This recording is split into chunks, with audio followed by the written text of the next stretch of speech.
Maktabgacha va maktab ta'lim vazirligining 362 sonli buyrug'iga muvofiq o'quvlarni to'g'ri tashkil etish maqsadida Respublika mahorat markazlaridan master trenerlar saralab olindi. Avloniy nomidagi Pedagogik mahorat milliy institutida master trenerlar 2 kun davomida 30 soatli qisqa muddatli o'quv seminarlarida bilim va malakalarini oshirib, hududlardagi yetakchi maktabgacha ta'lim tashkiloti direktor o'rinbosarlari, ya'ni mentorlarga o'zlari olgan bilimlarini tashkil etilgan seminar jarayonlarida ulashib borishdi.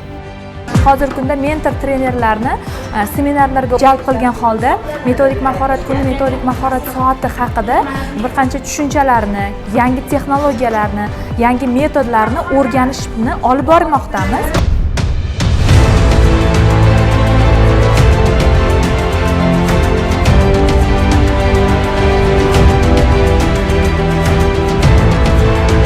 Metodik mahorat kuni tadbirlarida trener-mentorlar tomonidan 192 nafar direktor o'rinbosarlari, umumiy yakuniy hisobotga ko'ra 1500 dan ziyod pedagoglar o'qitildi.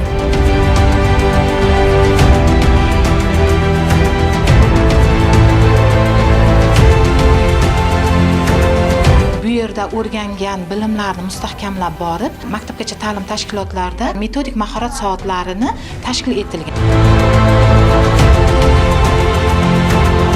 Metodik mahorat kuni o'quvlarida ishtirokchilarning davomati virtual kasbiy rivojlantirish elektron dasturida o'qitilishi nazorat qilindi.